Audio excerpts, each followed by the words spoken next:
Assalamualaikum warahmatullahi wabarakatuh. Salam olahraga, selamat berjumpa kembali bersama saya Hasan Sasake. Kali ini saya memberikan informasi terkait pelatih yang kelima dan keenam Timnas Indonesia setelah penjajahan. Silahkan tonton videonya sampai habis. Sebelum teman-teman tonton video ini, bantu channel kami dengan klik subscribe di bawah dan share video ini bila bermanfaat. Terima kasih. Yang kelima, pelatih Timnas Indonesia yang kelima adalah Aaron Albert Pangindaan, sering dipanggil Opa Pangindaan. Sebelum dia menjadi pelatih Timnas Indonesia, dia menjadi pelatih klub PSM.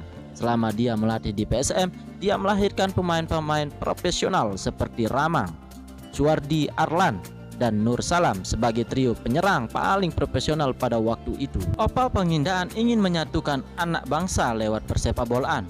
Sebelum merdeka, semangat itu datang ketika saat Sumpah Pemuda 2 tahun sebelumnya.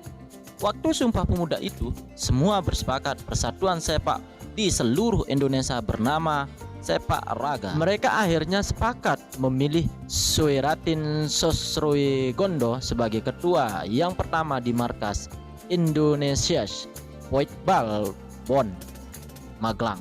Pasca kemerdekaan, sepak bola di Indonesia mulai berkembang. Kemudian PSSI menunjuk pelatih asal Rusia, Tony Pogacnik, untuk memoles tim nasional.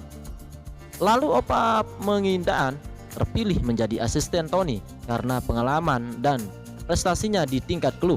Sedikit demi sedikit pada waktu itu Indonesia menjelma menjadi kekuatan hebat di Asia. Prestasi yang paling membanggakan asisten Opa Pangindaan dan pelatih Tony sampai saat ini masih terus lekat dalam kenangan, yaitu saat Indonesia menahan raja Eropa yaitu Uni Soviet 0-0 dalam Olimpiade Melbourne, Australia tahun 1956. Di bawah asuhan Opa Pangindaan dan pelatih Tony, Indonesia menempati peringkat ketiga di Saigon Cup 1970 dan mampu menembus ajang internasional. 1. Peringkat ketiga Saigon Cup 1970. 2. Peringkat kelima Asian Games 1970. Yang keenam, Suardi Arlan. Suardi Arlan pernah sangat dominan dalam era perserikatan, tepatnya pada pertengahan sampai akhir 1950-an. Saat itu Joko Edan tampil atraktif dengan trio mautnya Nur Salam, Suardi Arlan, dan Andi Ramang.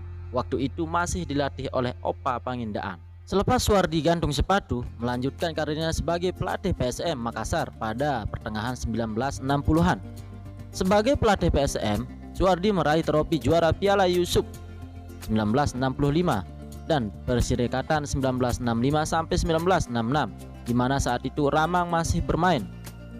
Dalam pelatih, selain pengetahuan dan pengalamannya sebagai pemain, Suardi mengaku kerap menggunakan instingnya saat melihat potensi pemain. Selama Suardi berkarir sebagai pelatih, ia tercatat 2 periode jadi pelatih Timnas Indonesia, yakni tahun 1972 sampai 1974 dan tahun 1976 sampai 1978. Hasil terbaiknya adalah semifinal di Piala Raja Thailand 1971 dan SEA Games 1977. Sampai di sini dulu ulasan seputar pelatih Timnas yang kelima dan keenam. Silahkan tonton video sebelumnya ulasan tentang pelatih Timnas Indonesia yang pertama di era penjajahan masih bernama Hindia Belanda sampai keempat.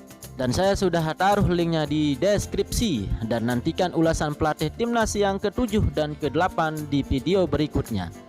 Terima kasih sudah tonton video ini sampai habis. Wassalamualaikum warahmatullahi wabarakatuh.